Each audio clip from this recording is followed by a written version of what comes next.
2명의 이스라엘 정착촌 활동가가 목요일에 불법으로 시리아에 넘어갔다가 체포되어 이스라엘 방위군 ESA를 이는 남부 시리아 내에 유대인 정착촌을 세우려는 소수 집단에 의해 계속해서 늘어나고 있는 국경 침입 사건 중 가장 최근의 일입니다.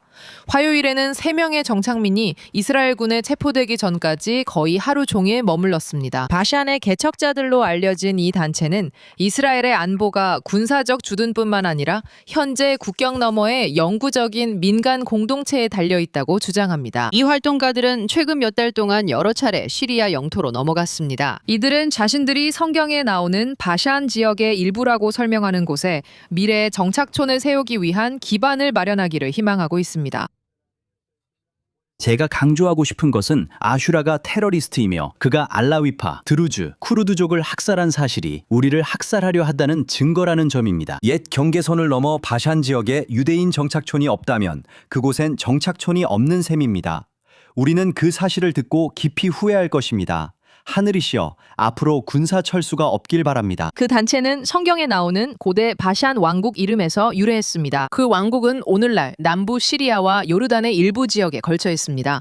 단체의 구성원들은 그 땅에 대한 역사적이고 종교적인 권리가 있다고 주장하며 정착촌이 이스라엘의 해당 지역 통제를 강화하고 미래의 공격에 대한 완충지대를 만들 것이라고 주장합니다. 이들은 또한 자신들의 캠페인을 시리아의 드루즈 소수민족 보호와 연계시키며 드루즈 인구가 거주하는 지역까지 이어지는 인도주의적 통로를 마련해야 한다고 주장합니다.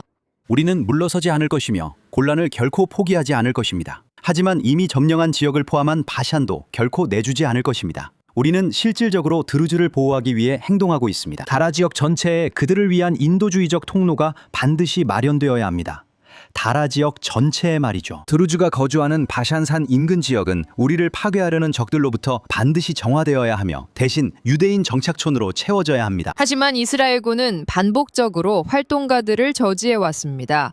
이스라엘 방위군 민간인이 시리아로 넘어가면 작전 임무에서 병력이 분산되고 불필요한 보안 위험이 발생한다고 말합니다. 국경을 넘은 사람들은 구금되어 경찰에 인계되었지만 아직 기소된 사례는 없는 것으로 전해졌습니다. 정치적으로는 여전히 주변부에 머물러 있지만 이 운동은 이스라엘 집권 연정의 여러 극우파 의원들로부터 지지 의사를 받은 바 있습니다. 현재로서는 이 단체가 시리아 내에 정착 거점을 세우려는 시도는 오래가지 못했습니다. 하지만 활동가들이 돌아오겠다고 다짐하면서 이들의 캠페인은 이스라엘이 남부 시리아에서 장기적 의도가 있는지에 대한 새로운 의문을 제기하고 있습니다. 미국이 이스라엘과 시리아 간의 관계 정상화 협정을 중재하려고 노력하고 있는 이 시점에 이제 저희 스튜디오에 함께하고 계신 국제문제 분석가 댄 페리 씨에게 말씀을 넘기고 싶습니다. 이 움직임을 얼마나 심각하게 봐야 할까요? 분명 비주류 집단입니다. 알다시피 이들은 소수이지만 분명히 목소리가 큰 집단입니다.